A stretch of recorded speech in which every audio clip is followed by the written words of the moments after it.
Hello friends, welcome to science magnet. दोस्तों कैसे हैं आप लोग सभी? आई होप सभी अच्छे हैं, शानदार हैं, जानदार हैं। सभी आप लोग जुड़ जाइए।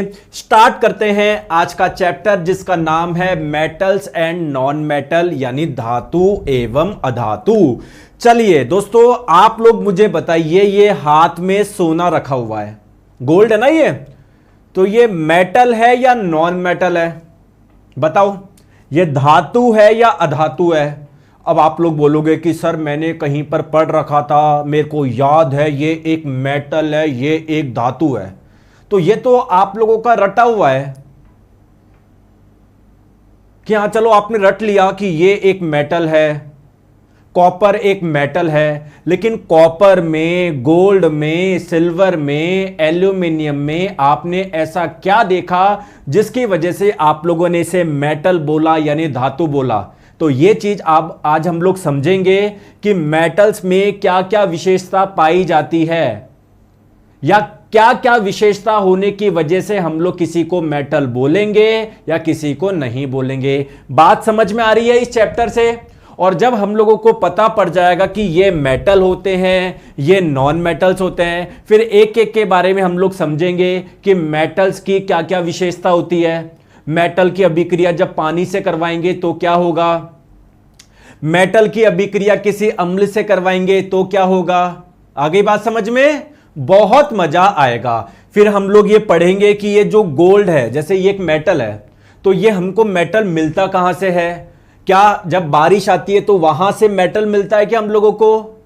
या जैसे पेड़ से हम लोगों को फल मिलती है, सब्जियां मिलते हैं, क्या पेड़ से ही हम लोगों को मेटल्स मिलते हैं क्या? तो ये मेटल्स हम लोगों को मिलते कहां से है? ये सारी बातें हम लोग करेंगे। आ गई बात समझ में? चलिए दोस्तों, आप लोगों को मैंने बताया था कुल तत्व कितने होते हैं, टोटल एलिमेंट्स कितने होते हैं, हमने पहले चैप्टर में पढ़ा था ना। अरे याद है या भूल गए? जैसे दोस्तों हाइड्रोजन ये एक तत्व है, ये एक एलिमेंट है। हीलियम ये एक तत्व है। कार्बन ये एक तत्व है। गोल्ड एक तत्व है। कॉपर एक तत्व है। नाइट्रोजन एक तत्व है। ऑक्सीजन एक तत्व है। दोस्तों कुल तत्वों की संख्या कितनी होती है? 118 होती है।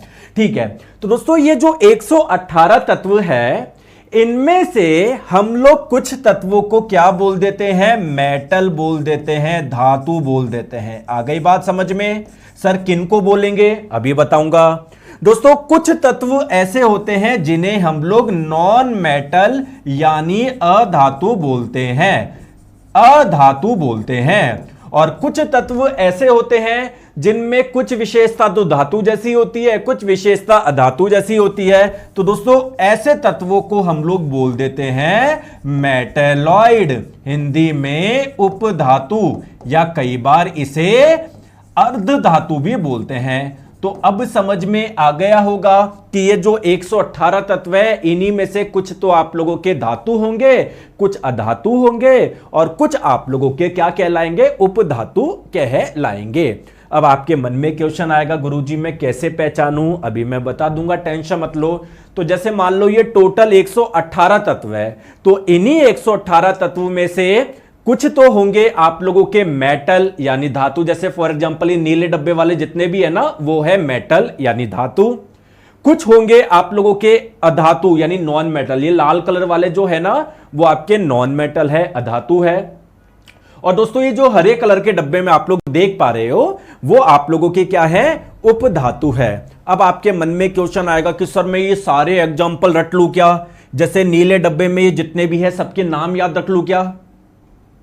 सर ये लाल डब्बे में जितने भी है सबके नाम याद रख लूं क्या, जिससे मुझे पता पड़ जाएगा धातु कौन कौन से होते हैं? और हरे डब्बे में जितने भी है सर सबके नाम याद रख लूं क्या?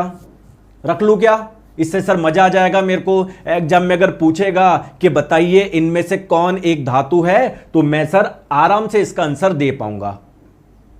दोस्तों आपका यह तरीका सही भी है और गलत भी है। आप दोस्तों देखो, इतनी लगभग 90 के आसपास धातु है, आप कितनों के नाम याद रख पाओगे? रख पाओगे क्या? नहीं रख पाओगे। तो कुछ और तरीका हमको पता होना चाहिए ना मेटल को पहचानने का। अरे बोलो हाँ या ना? हाँ, जो काफी कॉमन मेटल्स है ना, जो डेली के हमारी यूज होती है, उनका तो फिर भी चलो आपको ध्यान रह जाएगा। कुछ एग्जाम्पल्स याद रख सकते हो, 10-12 एग्जाम्पल्स याद रख सकते हो, इससे ज्यादा याद नहीं रख सकते, ठीक है। तो आइए बात करते हैं। तो दोस्तों पहले कुछ बहुत कॉमन मैं बता दूं, मेटल्स के कुछ बहुत कॉमन एग्जाम्पल जो डेली लाइफ में हम लोग यूज करते हैं, वो तो याद ही कर सकते हो आप लोग। आ जाओ। तो दोस्तों धातु के कुछ फेमस एग्जाम्पल है ना, जो डेली लाइफ में आप लोग यूज करते हो, जैसे लोहा आप लोग जो इस्तेमाल करते हो ना, वो क्या है, एक धातु है। दोस्तों जो सोना होता है वो क्या है, एक धातु है। चांदी जो होता है वह क्या है, एक धातु है। क्या कोई और एग्जांपल दे पाओगे? 3 तो आपको पता ही है। चलिए दोस्तों, जो एल्यूमिनियम होता है ना, शॉर्ट में मैं ऐसे लिख देता हूं, वो भी एक धातु है। दोस्तों जो कॉपर होता है ना, इसका सिंबल होता है ये Cu, ये भी क्या है, एक धातु है। कोई और एग्जांपल दे सकते हो? नहीं गुरुजी, मुझे तो बस इतने से ही पता है। कोई बात नहीं, आ जाओ। नेक्स्ट बात करते हैं दोस्तों अधातु के कुछ एग्जांपल्स, है ना। आ जाओ। कार्बन सुना है आपने? कार्बन, जो कोयला होता है ना, उसमें बहुत ज्यादा कार्बन पाया जाता है। तो दोस्तों जो कार्बन है ना, वो क्या है, एक अधातु है। चलिए बहुत बढ़िया। दोस्तों सल्फर का नाम सुना है, जिसे हिंदी में गंधक बोलते हैं, ये भी क्या है, एक अधातु है। फास्फोरस का नाम सुना है, जो माचिस की तीलियां होती ना, इसको बनाने में फास्फोरस का इस्तेमाल किया जाता है, तो ये भी एक अधातु है। कोई 2 एग्जांपल और बता दोगे क्या? दोस्तों जो हाइड्रोजन होता है ना, वो भी एक अधातु है। अभी 10 एग्जांपल याद रख लो, अभी समझेंगे। जो ऑक्सीजन होता है वो भी क्या है, अधातु है। चलिए दोस्तों, आपने 5 एग्जांपल इसके याद रख लिए, 5 इसके रख लिए। कुछ तत्व ऐसे होते हैं जिनमें कुछ विशेषता, तो अच्छा एक चीज जैसे आप मुझे बताओ, है ना, जैसे मान लीजिए ये एक व्यक्ति है ना, ये बोलता है कि मैं प्योर वेजिटेरियन हूं, बहुत अच्छी बात है ना, कि मैं कोई मीट मांस वगैरह मैं नहीं खाता, बहुत अच्छी बात है। आपने बोला यार ये तो बड़ा अच्छा बंदा है, अपनी हेल्थ का भी ध्यान रखता है और है ना प्योर वेजिटेरियन है। बाद में आप लोगों को पता पड़ा, ये बोला यार मैं तो कभी कभी खा लेता हूँ, जब कभी दोस्तों का कोई बर्थडे वगैरह होता है ना, तब खा लेता हूँ। ठीक है, आपने एक दिन और देख लिया, अरे भाई तो नॉनवेज खा रहा है। वो बोला कि यार जब है ना मेरा मन करता है मैं तब खा लेता हूँ, मैं रोज रोज नहीं खाता। फिर आपने 3 दिन बाद वापस देख लिया, बोले यार मेरी वाइफ क्या है घर पे गई हुई थी, तो जब मेरी वाइफ घर पे जाती है ना तब मैं खा लेता हूँ। अच्छा, आपने एक दिन और देखा, आपने बोला यार आज क्यों खा रहा है, तू तो खाता ही नहीं है। तो वैसे आदमी को क्या बोलोगे, ये आदमी दोगले हैं, ये मैं इस दिन खाता हूँ, इस दिन नहीं खाता, इस दिन खाता हूँ, ये नहीं खाता, वो खाता हूँ। अपने हिसाब से इन्होंने नियम बना रखे है, भाई खाओ तो खाओ वरना मत खाओ तो मत खाओ ना, ये दोगले इंसान होता है। बात समझ में आ रहा हूँ मैं ये? तो दोस्तों उपधातु है ना, उपधातु ऐसे तत्वों को बोलते हैं जिनमें कुछ विशेषता तो धातु जैसी होती है, कुछ विशेषता अधातु जैसी होती है। ऐसे तत्वों को हम लोग क्या बोलते हैं, क्या बोलते हैं, मेटेलॉइड यानी उपधातु। और दोस्तों मैं आपको बताऊं, जीवन में किस आदमी से डरना चाहिए? जो अच्छा आदमी है उससे डरना नहीं है। दोस्तों जो बुरा आदमी है उससे भी नहीं डरना, क्योंकि आपको पता है यार ये बुरा व्यक्ति है, आप उससे व्यवहार नहीं रखोगे, आप अपने रास्ते वो अपने रास्ते हैं। जो दोस्तों दोगले इंसान होते हैं ना, दोगले, वो आपको पता ही नहीं कब आपके सीने में खंजर घोंप देंगे। मैं रियलिटी बता रहा हूं ये हर चीज में। जैसे मान लो कोई एक सीरियस स्टूडेंट है जिसको सिलेक्शन लेना है, बहुत अच्छी बात है। जैसे मैं, मेरी क्लास में मान लो कोई बच्चा है ना, मेहनत कर रहा है, चुपचाप पढ़ रहा है, आज तक कोई जीवन में कमेंट नहीं किया, बहुत बढ़िया है। कोई ऐसा बच्चा है जिसको पढ़ाई से मतलब ही नहीं है, बस आ गया, उसके मम्मी पापा के पास बहुत पैसे, उससे भी कोई दिक्कत नहीं है। ये जो दोगले होते हैं ना, एक दिन पढ़ते हैं फिर दूसरे दिन गायब हो जाते हैं, वो सबसे बेकार लगते हैं मेरे को। अरे भाई सिलेक्शन लेना तो अच्छे से पढ़ो, अरे अगर तुम्हारे माता पिता के पास बहुत पैसे है तो आराम करो, उसमें भी कोई दिक्कत नहीं है। ये बीच बीच के कुछ है नहीं है, ये बीच वाले हमेशा मरते हैं। ये आ जाओ। तो देखिए दोस्तों, उपधातु के मैं कुछ एग्जाम्पल बता रहा हूं, आप लोग ध्यान रख लोगे। फेमस एग्जाम्पल, केवल ये 3 नहीं होते और भी होते हैं, लेकिन ये 3 याद रख लोगे, कोई आधी रात को भी पूछ ले। एक आप लोग ध्यान रखोगे, सिलिकॉन। दोस्तों ये सिलिकॉन बहुत इंपॉर्टेंट उपधातु, भी बताऊंगा क्यों है। एक है आप लोगों का जर्मेनियम, जर्मेनियम, और एक है आर्सेनिक। ये 3 एग्जाम्पल आप लोग याद रख लोगे क्या? आर्सेनिक, ये 3 एग्जाम्पल याद रख लोगे। अगर आपको ध्यान हो तो हमने जब तीसरे नंबर का चैप्टर पढ़ा था परमाणु एवं अणु, तो क्या मैंने आपको हर तत्व का सिंबल बताया था क्या? तो क्या मैंने बताया था क्या सिलिकॉन का सिंबल क्या होता है? कोई बताएगा क्या? बताओ बताओ। तो सिलिकॉन का सिंबल गलती से एस मत लिख देना, एस आई होता है। एस किसका होता है? सल्फर का होता है। बहुत बढ़िया। देखिए दोस्तों सिलिकॉन बहुत इंपॉर्टेंट उपधातु है। कोई बताएगा इसका कारण क्या है? दोस्तों इलेक्ट्रॉनिक डिवाइस में सिलिकॉन जर्मेनियम का काफी ज्यादा यूज होता है। आपने नाम सुना होगा ना, सेमीकंडक्टर सेमीकंडक्टर सेमीकंडक्टर सेमीकंडक्टर, तो उनमें इनका बहुत इस्तेमाल होता है। दूसरी महत्वपूर्ण बात दोस्तों, आप लोगों को पता है आजकल काफी है ना घरों पे भी सोलर प्लांट लगने लग गए। मतलब वो क्या करते हैं, जो घर पे जो ऊपर छत पे लगे हुए होते हैं वो सूर्य ऊर्जा से बिजली बनाते हैं। तो उसमें बेसिकली बहुत सारे सेल लगे होते हैं, उसे बोलते हैं सोलर सेल। बहुत सारे सोलर सेल लगे होते हैं, ये इसको सौर सेल भी बोलते हैं। तो ये सौर सेल जो होते हैं ना वो सिलिकॉन के ही बने होते हैं।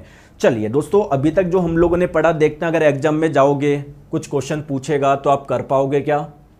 निम्न में से कौन एक उपधातु है? मेटलॉइड है। मेटलॉइड के मैंने आपको 3 एग्जाम्पल बताया कि ये तो ध्यान रखना ही रखना, अगर आधी रात को भी कोई पूछ ले। चलो मान लो आप भूल गए, लेकिन आपको पता है गोल्ड तो एक मेटल है, सर ने अभी भी बताया है, तो ये तो हो नहीं सकता। सिलिकॉन, जर्मेनियम, आर्सेनिक, इसमें से दिख रहा है क्या? हाँ दिख रहा है। तो आप लोग ऑप्शन नंबर डी टिक कर देंगे। वेरी गुड यार, आप तो बड़े प्यारे बच्चे हो, सीधे साधे बच्चे हो। कौन से धातु नहीं है? ये ग्रुप डी 2022 में पूछा गया है। गुरुजी मुझे तो नहीं पता। अब देखो अगर आप ध्यान से देखोगे तो क्या दिए हुए? सिंबल दिया हुआ, इसलिए हर तत्व का सिंबल आप लोगों को पता होना चाहिए। तो बताओ सिलिकॉन का सिंबल होता है ये, यानी ये सिलिकॉन है। और सिलिकॉन आपकी क्या होती है? एक उपधातु होती है, मेटलॉइड होती है। करेक्ट आंसर आप लोगों का ऑप्शन नंबर बी हो जाएगा। ठीक है, एक बच्चा कमेंट करा क्लास रुक रही है, अम्मा नाम का है, वही कर रहा है और कोई नहीं कर रहा। ठीक है, अपना नेट चेक कर लीजिए आप। सही है। चलिए दोस्तों बताइए किसका उपयोग सामान्यतः सौर सेल यानी सोलर सेल बनाने में किया जाता है? बताएंगे। करेक्ट आंसर आप लोगों का क्या हो जाएगा? सिलिकॉन। क्या बात है यार दोस्तों, सारे क्वेश्चन बना लोगे ऐसे एग्जाम में अच्छे से पढ़ के। ठीक है, अब चलिए दोस्तों थोड़ा सा एक मेन हम लोग चैप्टर का नाम क्या है? मेटल एंड नॉन मेटल, धातु एवं अधातु। इसी पे हमारी ज्यादा चर्चा होगी, है ना। उपधातु हमारे सिलेबस में भी नहीं है, ज्यादा कुछ चर्चा है भी नहीं। बेसिक जो एग्जांपल से मैंने आपको बता दी, ज्यादा चर्चा रहेगी वो ये। तो आइए पहले हम लोग बात करते हैं मेन डिफरेंस क्या होते हैं। आ जाओ तो दोस्तों कंपेयर करें। और मैं जैसे अगर मैं बोलूं मेटल्स में मेटल वाले गुण पाए जाते हैं, देखो समझो, ध्यान से समझो, मेटल्स में मेटल्स वाले गुण पाए जाते हैं। इन गुण को बोलते हैं धात्विक गुण, इंग्लिश में मेटेलिक कैरेक्टर। तो अगर मैं आपको बोलूं मेटेलिक कैरेक्टर, धात्विक गुण कहां पर ज्यादा मिलेंगे? मेटल्स में या नॉन मेटल्स में? तो मेटल्स में मिलेंगे। नॉन मेटल्स में पाए जाते हैं क्या मेटेलिक कैरेक्टर, धात्विक गुण, धातु वाले गुण? नहीं, इसलिए तो इसको अधातु बोल दिया। तो धातु नहीं है यार, तो बिल्कुल ही नहीं है, तो बिल्कुल ही नहीं। अगर थोड़े बहुत भी होते तो इसको उपधातु बोल देते, इस बेचारे में बिल्कुल भी नहीं है। ठीक है, तो आइए बात करते हैं कौन कौन से कैरेक्टर्स होते हैं मेटल्स के, और हम लोग देखेंगे वो बेचारे उसमें पाए नहीं जाते। चलिए तो हम लोग थोड़ी सी तुलना करते हैं। सबसे पहले बात करते हैं अपीयरेंस, इनकी दिखावट कैसी होती है। दोस्तों जनरली जो मेटल्स होते हैं ना, धातु, वो क्या होते हैं? चमकीले होते हैं। जैसे गोल्ड हो गया, सिल्वर हो गया, थोड़े चमकीले होते हैं ना। और जो अधातु होते हैं ना वो चमकीले नहीं होते, वो बिल्कुल डल होते हैं, निष्प्रभ डल होते हैं, बिल्कुल है ना, धुंधले से, वो चमकीले नहीं होते। तो जो धातु होते हैं वो शाइनी होते हैं, चमकदार होते हैं। इसे दोस्तों ये भी बोल सकते हो कि इनमें लस्टर पाई जाती है। लस्टर का मतलब क्या होता है? चमक। क्लियर है? जबकि जो नॉन मेटल्स होते हैं अधातु, वो डल से होते हैं, वो चमकदार नहीं होते। दोस्तों इसका एक अपवाद ध्यान रखना, अपवाद से बहुत क्वेश्चन आते हैं, एक्सेप्शन से। एक्सेप्शन का मतलब क्या है? बिल्कुल हटके। जैसे दोस्तों एक आप लोगों की अधातु है जिसका नाम है आयोडीन। तो आयोडीन एक अधातु है, अधातु होने के बावजूद इसमें क्या पाई जाती है? चमक पाई जाती है। क्या मेरे प्यारे दोस्तों एक इसका अपवाद ध्यान रख लोगे? आयोडीन, आयोडीन काफी चमकीला होता है जबकि ये अधातु है। क्लियर है क्या? अरे यार बोलते नहीं हो तुम, चुन्ना लाल मुन्ना लाल। बताओ, तुम बोलते ही नहीं हो यार, इससे कैसे काम चलेगा? बोलते ही नहीं हो तुम। आ जाओ। एक बच्चा बोल रहा क्लास कितने बजे चलती है? दोपहर 1 बजे अपनी क्लास होती है। ठीक है, चले आगे, आ जाओ। नेक्स्ट हम लोग बात करते हैं सर इन किसकी चालकता ज्यादा होती है, किसकी कम होती है। अब क्वेश्चन आएगा चालकता होती क्या है। देखिए दोस्तों, चालकता आपके दो प्रकार की होती है। एक तो होती है आप लोगों की थर्मल कंडक्टिविटी, जिसे आप लोग हिंदी में बोलते हैं ऊष्मीय चालकता। ऊष्मीय चालकता आप लोग किसे बोलते हैं, आपने पढ़ा भी है। ठीक है, देखो जैसे मान लीजिए अगर किसी वायर को, तार को मैं यहां से गर्म करूं और अगर ये किनारा भी तुरंत गर्म हो जाए तो आप लोग क्या बोलोगे, इसकी थर्मल कंडक्टिविटी अच्छी है, ऊष्मीय चालकता अच्छी है, इसमें ऊष्मा के प्रवाह होने की इसमें काफी अच्छी क्षमता है। जैसे लकड़ी का एक किनारा गर्म करोगे, दूसरा किनारा तुरंत गर्म नहीं होगा, यानी लकड़ी की ऊष्मीय चालकता काफी बेकार होती है। ये तो हो गई ऊष्मीय चालकता। दोस्तों इलेक्ट्रिकल कंडक्टिविटी क्या होती है, विद्युत चालकता क्या होती है। अगर किसी पदार्थ में एक जगह से दूसरी जगह पर करंट आसानी से फ्लो कर जाए तो आप लोग क्या बोलोगे, उसकी इलेक्ट्रिकल कंडक्टिविटी यानी विद्युत चालकता अच्छी है। क्या लकड़ी की विद्युत चालकता अच्छी होती है क्या? नहीं। अगर लकड़ी की विद्युत चालकता अच्छी होती तो जो तार हम लोग बना रहे हैं वो लकड़ी के बनाते हैं, क्योंकि उसमें से करंट फ्लो हो सकती है। लेकिन नहीं, हम कॉपर के क्यों बनाते हैं? क्योंकि लकड़ी के क्यों नहीं बनाते? क्योंकि उसकी चालकता अच्छी नहीं है। कॉपर के क्यों बनाते हैं? क्योंकि कॉपर में से करंट इजीली फ्लो हो जाती है। तो मेरे प्यारे दोस्तों ध्यान रखना, जो मेटल्स होते हैं, धातु होते हैं, उनकी थर्मल कंडक्टिविटी भी अच्छी होती है और इलेक्ट्रिकल कंडक्टिविटी भी अच्छी होती है। चलिए दोस्तों, पहले हम लोग कुछ अपवाद की बात करते हैं, एक्सेप्शन की बात करते हैं। जैसे देखो, ये लोहे की एक रॉड है, ये किनारा गर्म करोगे तो क्या ये वाला किनारा भी गर्म हो जाएगा क्या? यानी आपने हीट यहां पर दी, उष्मा यहां पर दी, उष्मा यहां पर पहुंच गई, यानी इसकी थर्मल कंडक्टिविटी अच्छी है, होनी भी चाहिए। क्यों? क्योंकि लोहा जो है वो एक मेटल है। लेकिन दोस्तों कुछ मेटल ऐसे हैं जिसकी थर्मल कंडक्टिविटी, ऊष्मीय चालकता अच्छी नहीं होती। एक सिरे से गर्म करोगे, दूसरे सिरा गर्म होगा नहीं। तो दो एग्जांपल आप लोगों को याद रखना है, एक लेड और एक मरकरी। याद रख लोगे क्या? तो एक्सेप्शन, अपवाद ध्यान रखना है। दो मेटल के नाम लेड, इस लेड को हम लोग सीसा भी बोलते हैं। ठीक है, सीसा, लेड। और दोस्तों मरकरी, जिसे हिंदी में पारा भी बोलते हैं। अब दिक्कत की बात यह और है कि आप लोग नाम रट के चल जाते हो, लेकिन एग्जाम में कई बार सिंबल पूछ दे देता है। तो क्या मुझे कोई सिंबल बता सकता है क्या? गलती से ये मत बोलना लेड का सिंबल एल है या LE है, बिल्कुल आप लोग गलत है। मैंने आपको कई बार बताया है, लेड का सिंबल क्या होता है? ये होता है। क्यों? क्योंकि लेड का लैटिन नेम होता है प्लम्बम, उसी से ये सिंबल बनाया गया है। बस आप तो सिंबल याद रखो।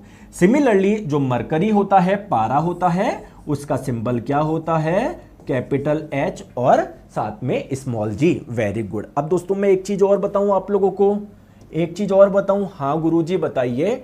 अगर मैं आप लोगों से पूछूं कि किसकी इलेक्ट्रिकल कंडक्टिविटी बढ़िया होती है, कौन सा ऐसा मेटल है जिसकी इलेक्ट्रिकल कंडक्टिविटी सबसे बढ़िया है, जिसमें एक किनारे से दूसरे किनारे पर करंट आसानी से फ्लो हो जाएगी, बताओ।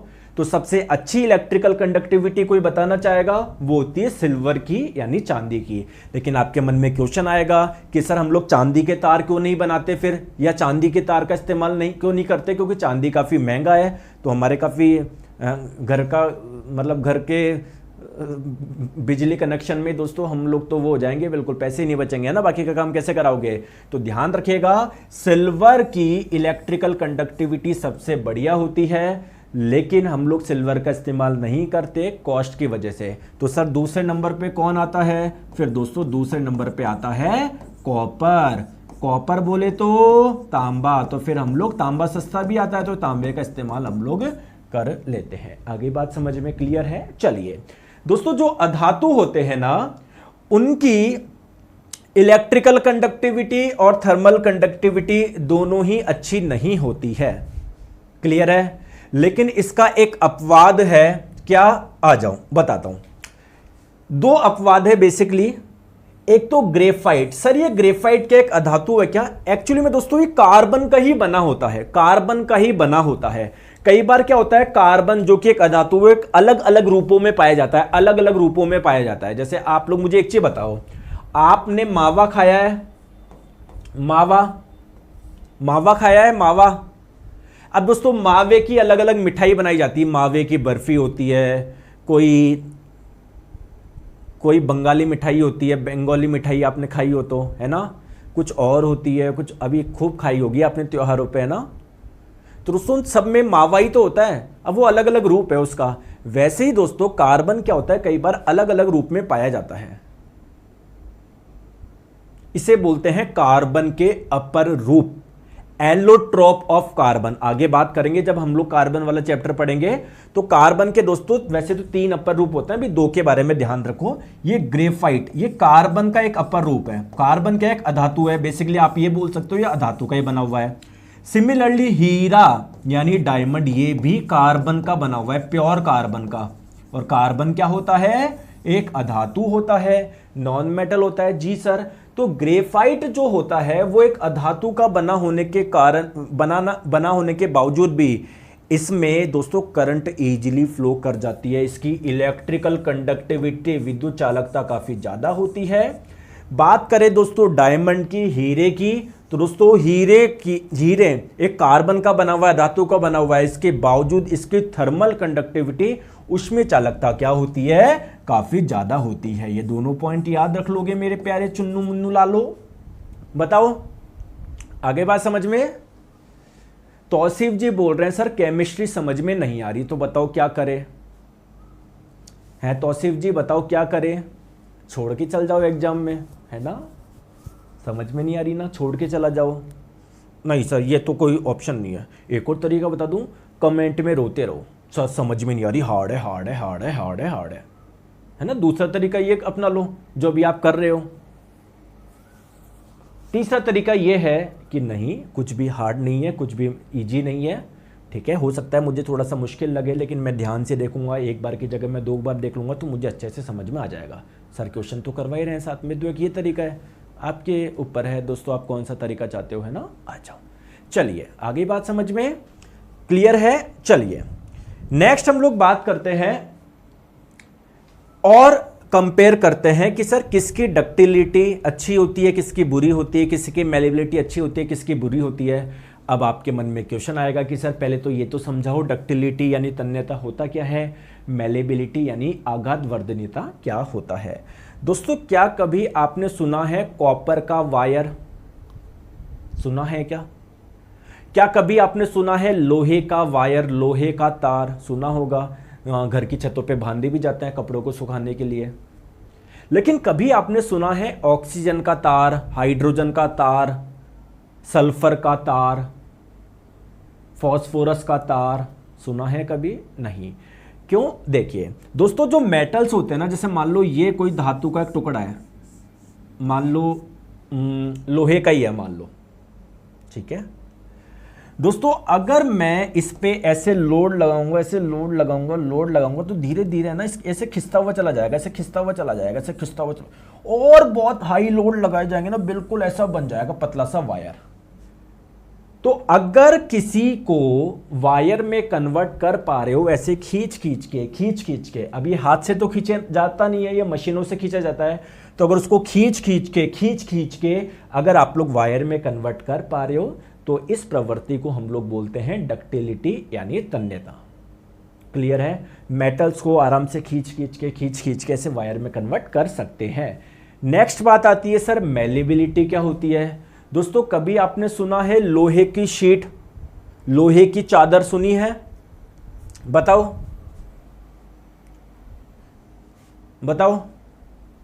सर मैं आज कोर्स परचेज किया हूं, जिस दिन आप लोग परचेज करते हो तब से 1 साल के लिए वैलिड रहता है, ठीक है नीरज जी? ठीक है, आ जाओ। अब दोस्तों बात करते हैं, कभी आपने सुना है इसके लोहे की चादर, सुना होगा आपने, घर पे भी देखा होगा, पड़ी हुई होगी, ठीक है दोस्तों। आपने देखा होगा खाने को पैक करने के लिए वो एल्यूमिनियम की फॉइल का इस्तेमाल करते ना, एल्यूमिनियम की पन्नी का, करते हैं नहीं करते? तो वो कहीं ना कहीं एल्यूमिनियम की एक पतली शीट ही तो है वो। लेकिन कभी आपने सुना है ऑक्सीजन की शीट या ऑक्सीजन की चादर, हाइड्रोजन की चादर? नहीं। तो दोस्तों क्या होते हैं, जैसे जो मेटल्स होते हैं ना, जैसे मान लो ये फॉर एग्जांपल गोल्ड है, सोना है, इसको मैं ठोक के ये ऐसी शीट में कन्वर्ट हो जाती है, मतलब इसमें आराम से प्रसार हो जाता है। तो अगर कोई वायर में कन्वर्ट शीट में चादर में कन्वर्ट हो पा रहा है, इस विशेषता को हम लोग बोलते हैं मेलेबिलिटी। आ गई बात समझ में? आघात वर्तनीयता। तो दोस्तों ये दोनों ही चीज़ें आपको मेटल्स में मिलती है, धातु में मिलती है, जबकि अधातु में ये चीज़ें नहीं पाई जाती हैं। ठीक है, तो सबसे पहले बात करते हैं जो मेटल्स होते हैं उनमें डक्टिलिटी और मेलेबिलिटी पाई जाती है, या मैं बोलूँ उसमें तन्यता और आघात वर्तनीयता देखी जाती है, जबकि जो अधातु होते हैं उनमें ये चीज़ें नहीं देखी जाती है। अब दोस्तों क्वेश्चन ये आता है कि सर किसकी डक्टिलिटी सबसे अच्छी है, मतलब किसको इजीली वायर बनाया जा सकता है, या मैं बोलूं किसकी मेलेबिलिटी यानी किसकी आघात वर्तनीयता अच्छी है। इसका मतलब किसको ठोक ठोक के किसको शीट में कन्वर्ट किया जा सकता है। आइए बात करते हैं। सबसे पहले हम लोग बात कर लेते हैं डक्टिलिटी बोलते हैं किसको है, किसी भी मेटल को स्ट्रेच करके खींच खींच के अगर हम लोग उसको वायर में कन्वर्ट कर पा रहे हैं, इस विशेषता को आप लोग बोलते हैं डक्टिलिटी यानी तन्यता। और दोस्तों अगर किसी को ऐसे ठोक ठोक के अगर उसको ऐसे फैलाया जा रहा है, उसको शीट में कन्वर्ट किया जा रहा है, तो इस विशेषता को हम लोग बोलते हैं मेलेबिलिटी। आगे बात समझ में? चलिए हाँ, बात कर रहे थे दोस्तों किसकी मेलेबिलिटी सबसे ज्यादा है, किसको शीट में आसानी से कन्वर्ट कर सकते हो। दोस्तों ध्यान रखो, गोल्ड और सिल्वर जो है ना वो मोस्ट मेलेबल मेटल्स है। मोस्ट मेलेबल का मतलब क्या है, उनको आराम से आप लोग शीट में कन्वर्ट कर सकते हो, पतली चादर में कन्वर्ट कर सकते हो। आगे बात समझ में? दूसरी बात दोस्तों, अगर बात करी जाए सबसे ज्यादा डक्टिलिटी किसकी है, सबसे ज्यादा डक्टिलिटी सबसे ज्यादा तन्यता किसकी है, तो गोल्ड की। और अगर आप लोगों से पूछा जाए सबसे ज्यादा मेलेबिलिटी यानी आघात वर्तनीयता किसकी है, वो भी गोल्ड की है। सेकंड नंबर पे आता है आप लोगों का आपका सिल्वर यानी चांदी। क्लियर है? अच्छा दोस्तों अब एक चीज मुझे बताओ, जो सोना है उसकी डक्टिलिटी भी अच्छी है, मेलेबिलिटी भी अच्छी है, तो क्या उसके आभूषण बनाए जा सकते हैं क्या? क्योंकि दोस्तों आभूषण बनाना इतना आसान नहीं है। जैसे यहाँ पर जितनी भी गर्ल्स बैठी हुई उन्होंने अपने मान लो कान में कुछ पहन रखा होगा या नाक में कुछ पहन रहा होगा, दोस्तों कितनी बारीकी से काम होता होगा।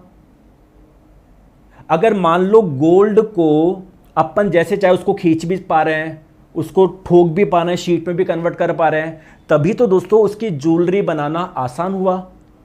अगर मैं आप लोगों को बोलूं पत्थर की ज्वेलरी बनाना आसान है क्या? पत्थर को आप मनचाही शेप में बदल सकते हो क्या? नहीं। हाँ, पत्थर पे नक्काशी हो सकती है धीरे धीरे घिस घिस के, ये है ना, लेकिन पत्थर बहुत मुश्किल है वो। लेकिन गोल्ड को इजीली आप मनचाही शेप में बदल सकते हो। बात समझ में आ रहा है मैं क्या बोलना चाह रहा हूं?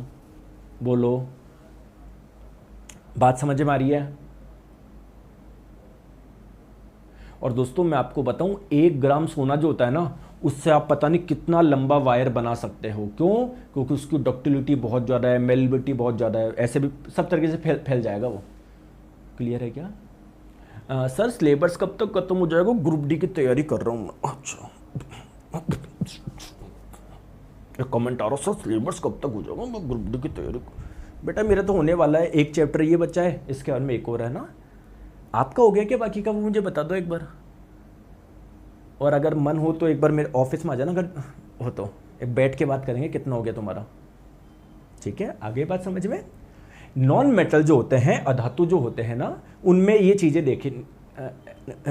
नहीं देखी जाती है। आगे बात समझ में? चलिए दोस्तों क्वेश्चन करो, बताओ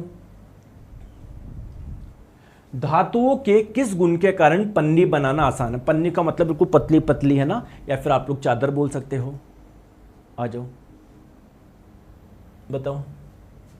जैसे एल्यूमिनियम फॉइल आपने सुना होगा, जो खाने को पैक करते हैं, रोटी वगैरह को पैक करते हैं। ठीक है, हालांकि दोस्तों आप लोग भी जब स्कूल गए होंगे, मुझे पक्का पता है ना, पन्नी बनाना आसान है किस चीज़ के वजह से? मेलेबिलिटी। मुझे पता है आप लोग मतलब मुश्किल से यहाँ पर जितने मान लो 1000 बच्चे देख रहे हैं ना, मुश्किल से कोई 1 या 2 बच्चा होगा, अगर मैं मतलब 1-2 तो 10 बच्चे होंगे मुश्किल से, जो कि अपने स्कूल समय में रोटी के चारों ओर वो फॉइल, एल्यूमिनियम की फॉइल लपेट के जाते थे। वरना दोस्तों आप और मैं सभी ऐसे परिवार से आते हैं, या तो अखबार होगा या कोई कागज़ का कोई टुकड़ा होगा, है ना। अखबार में भी दोस्तों जब मम्मी हमारी रोटी बांध के डालती थी तो भैया लंच में तो रोटी के ऊपर कलर लग जाता था, क्योंकि हमारी माता भोली वाली है ना। मतलब मेरी मम्मी पढ़ी हुई नहीं है, पढ़ी लिखी नहीं है, तो मतलब उनमें इतनी समझ नहीं होती है। ठीक है यार, सबके अपने अपने मज़े हैं। आ गई बात समझ में? तो बस प्रॉब्लम दिक्कत एक ही है। अगर दोस्तों आप कई बार आपने लाइन सुनी होगी, अगर आपका जन्म एक गरीब परिवार में हुआ है तो इसमें आपकी कोई भी गलती नहीं है। आपकी क्या गलती है बेचारे की? लेकिन आप मर भी ऐसे रहे हो तो फिर तो गलती आपकी। तो पूरी ज़िंदगी काफ़ी बड़ी है, मेहनत करो, सिलेक्शन लो। अभी आपको लग रहा है कि नहीं सर, मेरे को लगता है सिलेक्शन बहुत हार्ड है, बहुत मुश्किल है, पढ़ाई बहुत हार्ड है, बहुत मुश्किल है। दोस्तों मैं गारंटी दे रहा हूँ, ये साल कौन सा है, आज की तारीख लिख लेना जहाँ पर भी लिखनी है, और 5 साल बाद जहाँ पर भी होंगे जीवन में, पढ़ाई वढ़ाई तो शायद छोड़ चुके होंगे, नौकरी भी हो चुकी होगी, ठीक है, जहाँ पर भी हो आपको लगेगा यार सही में सबसे आसान काम ही वो था। ठीक है, अभी आपको आसान क्यों नहीं लग रहा? क्योंकि अभी आपका मानसिक स्तर ही उतना है कि भाई यही अब पता नहीं क्या ये लगेगा यार सबसे इंटरेस्टिंग चीज़ ही है। ठीक है, कार्बनिक यौगिक नहीं करवाएं, रोशन जी बोल रहे हैं। हाँ नहीं करवाएं, है ना। वो पुलिस आई रही है मेरे को पकड़ने के लिए भी, क्या है मैंने वो वाला कार्बन एवं इसके यौगिक चैप्टर पढ़ाया नहीं ना, पुलिस आ रही है भी पकड़ने, आ जाओ। धातुओं के पतली चादर में परिवर्तित होने की क्षमता क्या कहलाती है? अभी अभी हमने करा है मेलेबिलिटी, यानी आघात वर्तनीयता कहलाती है। बहुत बढ़िया। चलिए दोस्तों, इस बार का टेक्नीशियन का क्वेश्चन कर लोगे क्या? देखते हैं, मैं साइड में हो जाता हूं। धातुएं ऊष्मा की अच्छी सुचालक होती है। मेरे हिसाब से यार तीसरा कथन तो मेरे को सही लग रहा है। धातुओं को खींचकर पतले पतले तार बनाए जा सकते हैं। मेरे को तो दूसरा कथन भी सही लग रहा है। तो 2 and 3 तो आना ही चाहिए, 2 and 3 तो आना ही चाहिए। तो लो, ऑप्शन नंबर डी हो जाएगा। पहले को पढ़ने की जरूरत ही नहीं पड़ी। ठीक है, बाकी मेटल्स को शीट में कन्वर्ट किया जा सकता है, इस विशेषता को मेलेबिलिटी बोलते हैं। ठीक है यार, सही है यार, ऑप्शन नंबर 1 हो जाएगा। क्या दिक्कत है बोलो? क्लियर है? आगे बात समझ में क्लियर है? आ जाओ। चलिए बताओ, निम्नलिखित में से कौन सी धातु सबसे अधिक तन्य है? ठीक है, बताओ। अब अगर ध्यान से देखोगे तो मैंने बताया था सबसे ज़्यादा जो डक्टिलिटी होती है वो किसकी होती है? गोल्ड की होती है। और दोस्तों गोल्ड का सिंबल होता है ये, लेकिन अगर आप लोग ध्यान से देखोगे तो ऑप्शन में गोल्ड है ही नहीं यार। ऑप्शन सबसे ज़्यादा जो डक्टिलिटी होती है, तन्यता, वो गोल्ड की होती है, लेकिन ऑप्शन में दिख रहा है क्या? नहीं। आप लोग अगर ध्यान से सुनोगे तो इसलिए मैंने यहाँ पर लिखवाया था डक्टिलिटी गोल्ड की सबसे ज़्यादा होती है, लेकिन ऑप्शन में आप देखोगे तो डक्टिलिटी है ही, सॉरी ये गोल्ड है ही नहीं। तो अब क्या करें? क्या करें? सॉरी, क्वेश्चन कहाँ गया? I am really sorry. बताओ बताओ। तो इसके बाद में होती है आप लोगों की सिल्वर की। ठीक है, तो करेक्ट आंसर आपका हो जाएगा ऑप्शन नंबर ए। चलिए बताओ, कौन सी सबसे अधिक तन्य है? क्या यहां पर ऑप्शन में गोल्ड दिया हुआ है? दिया हुआ है, गोल्ड का सिंबल होता है, ये मैंने आपको कई बार बताया है। तो यहां पर दिया हुआ है क्या? बिल्कुल सर, यहां पर दिया हुआ है। तो करेक्ट आंसर आपका ऑप्शन नंबर बी हो जाएगा। चलिए, यहां तक चीजें क्लियर है। मेरे को नहीं लगता है यहां पर आपको कोई दिक्कत आ रही होगी। चलो, अब दोस्तों कुछ और प्रॉपर्टीज की बात, अब केवल मेटल्स की बात करते हैं। ये तो मेटल्स और नॉन मेटल्स में बेसिक डिफरेंस क्या होता है ये हम लोगों ने बात कर ली। अब अपना सारा ध्यान हम लोग रखेंगे मेटल्स पे। पहले मेटल्स पूरा करेंगे अच्छे से, फिर उसके बाद में हम लोग पढ़ेंगे नॉन मेटल। आगे ये बात समझ में? चलिए, सबसे पहले बात करते हैं मेटल्स की। अब मेटल्स की पहले केमिकल प्रॉपर्टी नहीं पढ़ाऊंगा मैं आपको कि मेटल पानी के साथ में अभिक्रिया करने पर ये करता है, अम्ल के साथ में अभिक्रिया करने पर ये करता है, इसके साथ में अभिक्रिया करने पर ये करता है। नहीं, पहले हम लोग इसकी फिजिकल प्रॉपर्टी समझेंगे। सर फिजिकल प्रॉपर्टी का मतलब क्या है? फिजिकल प्रॉपर्टी का मतलब ये है कि इसकी ऐसी प्रॉपर्टी जो हम लोग बिना किसी अभिक्रिया कराने पर ही दिख जाए। जैसे एक चीज मुझे बताओ, मेरी बात समझो दोस्तों, मेरा कद अच्छा है, मतलब मेरी लंबाई अच्छी है या कम है, ये पता करने के लिए क्या आप लोगों को मेरे साथ में 1 साल का समय बिताने की ज़रूरत है क्या? आपको इसके लिए मेरे से पैसे का लेन देन करने की ज़रूरत है क्या? कि सर नहीं, मैं सर को पैसे उधार दूंगा 5,000 रुपये, अगर सर ने लौटा दिए तो सर बढ़िया आदमी है, सर लंबे आदमी है, अगर नहीं लौटाए तो सर बेकार आदमी है, इनकी हाइट ही कम है। तो इसके लिए कोई एक्सपेरिमेंट करने की जरूरत थोड़ी, आप देखते बता सकते हो।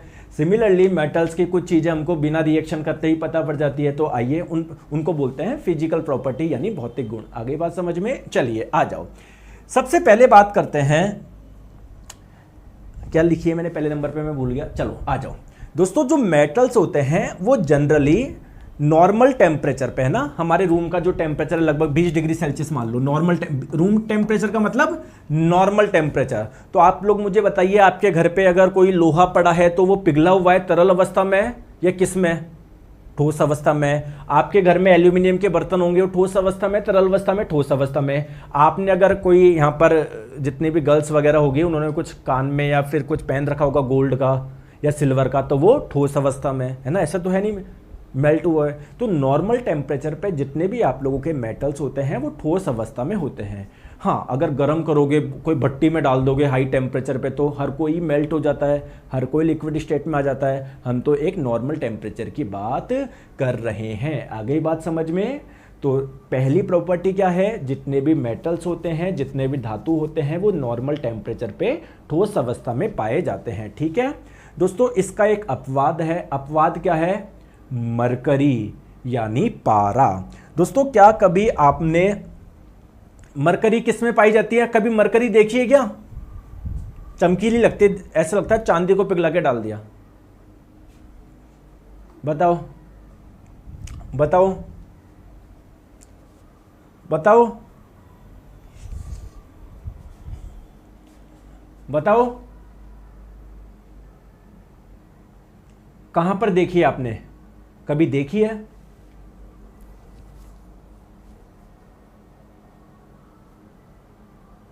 बताओ यार, जवाब भी देखो, एक ही बच्ची दे रही है, पूजा ने दिया है, संदीप ने दिया है।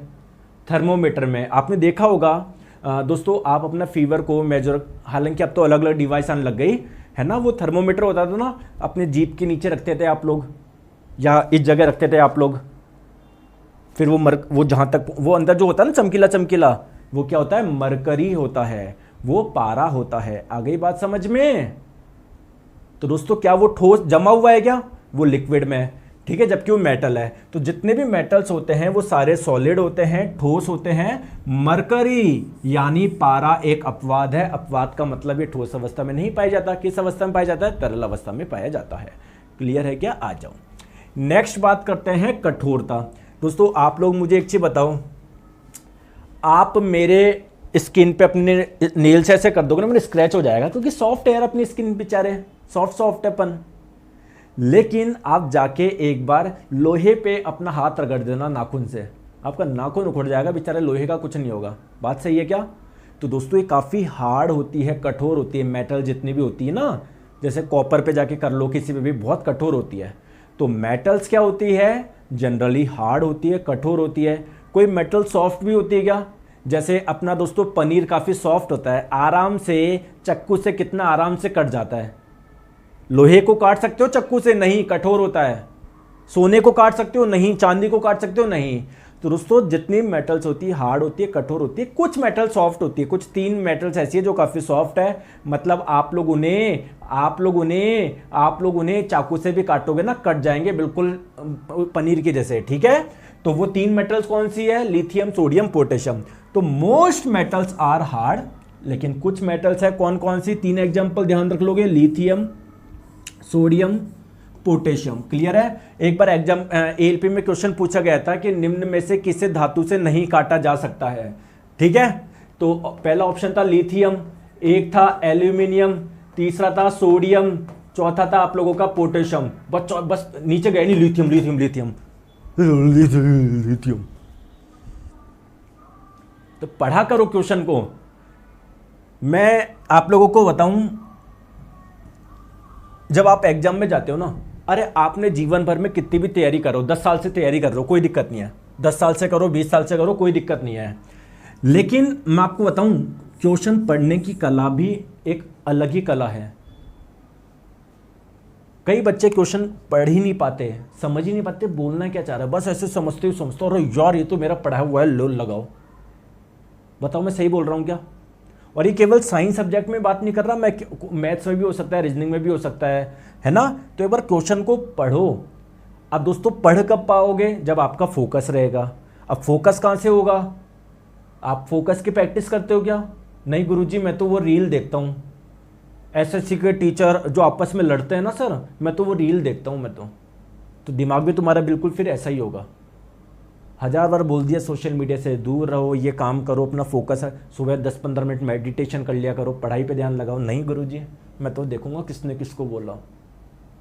आ जाओ आगे बात समझ में। चलिए तीसरी महत्वपूर्ण बात, मेटल्स के बारे में कोई चीज बताना पाएगा? क्या लिखा है? हाँ दोस्तों, इनके मेल्टिंग पॉइंट और बॉइलिंग पॉइंट काफी ज्यादा होता है। गलनांक और क्वथनांक ज्यादा होता है। गलनांक क्या होता है सर? वह टेम्परेचर जिस पे कोई मेल्ट हो जाता है। तो लोहे को आप लोग गर्म करो, अपने घर की जो किचन में जो गैस है ना उस पर रख दो, क्या थोड़ा सा गर्म करते ही मेल्ट हो जाएगा क्या? नहीं होगा, क्योंकि उसका मेल्टिंग पॉइंट बहुत ज़्यादा है। 1500 लगभग इतना डिग्री सेल्सियस गर्म करना पड़ेगा भट्टी में, तब जाके मेल्ट होगा। लोहे को अगर गैस में कन्वर्ट करना है, उसको उबालना है, तो वो और भी ज़्यादा है। तो जितने भी मेटल्स होते हैं उनका मेल्टिंग पॉइंट और बॉइलिंग पॉइंट काफ़ी ज़्यादा होता है। लेकिन इसका एक अपवाद बता दूं, बताओ अपवाद बता दूं, एक या दो अपवाद? दोस्तों ध्यान रखो, दो इसके अपवाद है। एक तो हो जाएगा आप लोगों का गैलियम और एक सीजियम। सर क्यों, ये अपवाद क्यों है? इनका मेल्टिंग पॉइंट काफी कम होता है। देखो गैलियम का कितना है? 29.7 डिग्री सेल्सियस, यानी इतने टेम्परेचर पे ये मेल्ट हो जाता है, लिक्विड स्टेट में आ जाते हैं। दोस्तों क्या हमारी बॉडी का टेम्परेचर आपको पता है कि क्या होता है? बताओ, हमारी बॉडी का टेम्परेचर पता है क्या आपको? कितना होता है? अरे यार भूल गए, 37 डिग्री सेल्सियस होता है। तो अगर मैंने गैलियम के टुकड़े को मेरी हथेली पे रख दिया, मेरी बॉडी पे कहीं पर रख दिया, तो मेल्ट हो जाएगा ना, क्योंकि मेरी बॉडी का टेम्परेचर 37, इनको तो केवल इतना चाहिए। ठीक है, सीजियम को रख दिया तो पिघल जाएंगे। तो अगर आप लोगों से एग्जाम में पूछा जाए कौन सी मेटल ऐसी है जिसको हमारी बॉडी के कांटेक्ट में आते ही वो पिघलना शुरू हो जाएगी, तो गैलियम हो गया और सीजियम हो गया। चलिए और कोई एक विशेषता बता सकते हो जो मेटल्स में पाई जाती है, जो अभी तक मैंने नहीं बताई है?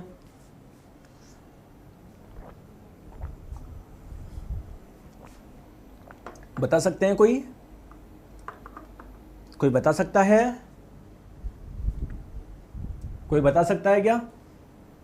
देखो दोस्तों, आप रात को चुपचाप से किचन में गए, गलती से घर में जो हमारे बर्तन होते हैं ना वो एल्यूमिनियम के, स्टील के, इनके ही होते हैं ना, और स्टील भी आगे चल के मैं बताऊंगा आयरन का ही बना होता है, लोहे का बना होता है, मतलब मेटल्स के बर्तन होते हैं। कुल मिला के ये बात ध्यान रखो।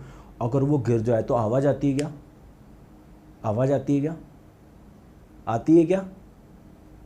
दोस्तों मेटल्स में एक चीज़ और विशेषता पाई जाती है, जब भी वो किसी ठोस सतह से टकराते हैं ना तो आवाज़ उत्पन्न करते हैं, साउंड प्रोड्यूस करते हैं। क्लियर है? और दोस्तों इस विशेषता को हम लोग क्या बोलते हैं? हम बोलते हैं मेटल जो है ना उनमें सोनोरिटी पाई जाती है। सोनोरिटी का मतलब क्या है? ठीक है, ध्वनिकता पाई जाती है, ध्वनिकता पाई जाती है। ठीक है, कई जने हिंदी में अनुनाद बोलते हैं, अरे अनुनाद मत बोला करो। ठीक है, तो मेटल जो होते हैं वो ध्वनिक होते हैं, सोनोरस होते हैं, ध्वनिक होते हैं। ध्वनिक का मतलब क्या है? सोनोरस होते हैं, इसका मतलब क्या है? इनमें सोनोरिटी पाई जाती है। और सोनोरिटी किसे बोलते हैं? जब किसी ठोस सतह से टकराएंगे तो आवाज उत्पन्न करेंगे। तो मेटल सोनोरस होते हैं क्या? यस और नो? होते हैं। हिंदी में बताओ, ध्वनिक होते हैं नहीं होते? बिल्कुल होते हैं। ध्वनिक का मतलब क्या है? जब किसी सतह से टकराएंगे तो यह आवाज उत्पन्न करेंगे। क्लियर है? चलिए दोस्तों एक एग्जांपल, कुछ क्वेश्चंस करते हैं। बताओ, निम्नलिखित में से धातुओं को कौन सा समूह इतना सॉफ्ट है, इतना मुलायम है कि उसको चाकू से काटा जा सकता है? चाकू से काटा जा सकता है। किसको काट सकते हो बताओ? काट सकते हो क्या इन तीनों को? तो काट दो, ऑप्शन नंबर सी हो जाएगा। टेंशन क्यों ले रहे हो? कौन सी अधातु कमरे के तापमान पर तरल होती है? ठीक है, एक चीज मुझे बताना, इसलिए मैंने क्वेश्चन इंक्लूड किया है। देखो दोस्तों, जितनी भी धातु होती है ना वो ठोस अवस्था में पाई जाती है। केवल एक धातु है जो कि तरल अवस्था में पाई जाती है, उसका नाम क्या है? मरकरी यानी पारा। बात करें अधातु की, हालांकि हम लोग आगे बात करेंगे, लेकिन क्वेश्चन आगे तो बताता हूं। जितने भी अधातु होती है ना, वो या तो ठोस अवस्था में पाई जाती है या गैस अवस्था में पाई जाती है नॉर्मल टेम्परेचर पे।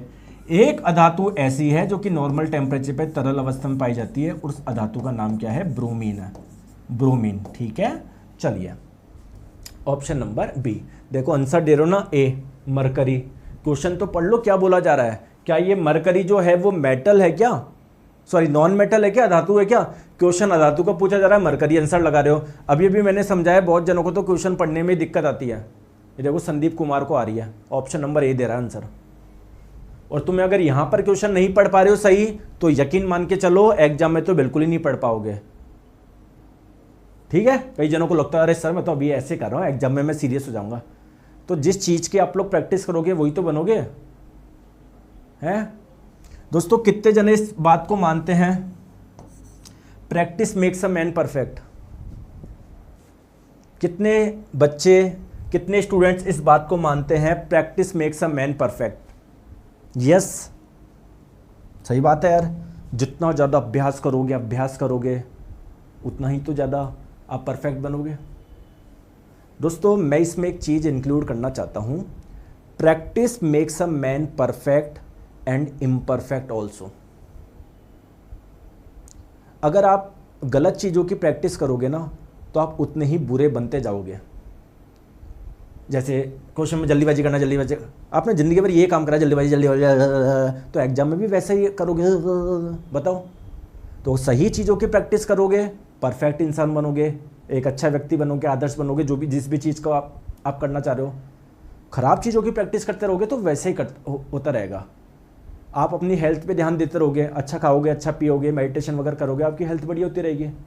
बुरा खाओगे, टाइम से सोओगे नहीं, गंदी हरकतें करोगे, मेडिटेशन नहीं करोगे, फालतू के रील्स वगैरह शॉर्ट देखते रहोगे, तो वैसे होता रहेगा शरीर। इसमें कोई वो थोड़ी है। लेकिन दिक्कत यह है कि ये सिंपल एनालॉजी लोगों को समझ में नहीं आती। आ जाओ, तो दोस्तों आज के लिए इतना रखें, कल करें इसको। अब केमिकल प्रॉपर्टीज है, चलो कर ही लेते हैं। एक छोटी सी चीज़ बताता हूँ, केमिकल प्रॉपर्टी स्टार्ट करते हैं। पहला नंबर का पॉइंट समझ लेते हैं। दोस्तों हम लोग ये बाद में बात करेंगे कि ऑक्सीजन की अभिक्रिया कराएंगे तो क्या होगा, पानी के साथ में कराएंगे तो क्या होगा, अम्ल के साथ में अभिक्रिया कराएंगे तो क्या होगा, वो बात की बात है। पहले इस मेटल्स के बारे में थोड़ा सा समझते हैं। दोस्तों जितने भी मेटल्स होते हैं, चलो मैं 4 मेटल लिख देता हूं यहां पर। सोडियम, इसका परमाणु क्रमांक होता है 11। मैग्नीशियम, इसका परमाणु क्रमांक होता है 12। एल्यूमिनियम, इसका परमाणु क्रमांक होता है 13। ठीक है, क्या सोडियम का इलेक्ट्रॉनिक विन्यास ये होता है क्या? कई बार पढ़ चुके हैं। मैग्नीशियम का क्या ये होता है क्या? कई बार पढ़ चुके हैं। एल्यूमिनियम का क्या ये होता है क्या? कई बार पढ़ चुके हैं। दोस्तों मैं आपको पहले भी यह बात बताया था, आज वापस बता रहा हूं। जो मेटल्स होते हैं ना, जो धातु होते हैं, उनके बाह्यतम कोश में, उनके आउटर मोस्ट शेल में 1, 2 या 3 इलेक्ट्रॉन्स देखने को मिलते हैं जनरली। अब दोस्तों एक चीज मुझे बताओ, अगर सोडियम की ये चीज है तो सोडियम क्या करना चाहेगा? बताओ बताओ क्या करेगा? ये इस इलेक्ट्रॉन को त्यागना चाहेगा, क्योंकि जैसे ही इलेक्ट्रॉन को त्यागेगा इसके बाह्यतम कोश में 8 इलेक्ट्रॉन आ जाएंगे, स्टेबल हो जाएगा। हर कोई चाहता है उसके बाह्यतम कोश में 8 इलेक्ट्रॉन हो। ये एल्यूमिनियम क्या करेगा? बताओ, ये 3 इलेक्ट्रॉन त्यागेगा, क्योंकि जैसे ही 3 इलेक्ट्रॉन त्याग देगा इसके बाह्यतम कोश में 8 हो जाएंगे। तो मेरे प्यारे दोस्तों मेटल्स में एक विशेषता पाई जाती है, क्या? कि उनके बाह्यतम कोश में 1, 2 या 3 इलेक्ट्रॉन देखने को मिलते हैं। इनके आउटर मोस्ट शेल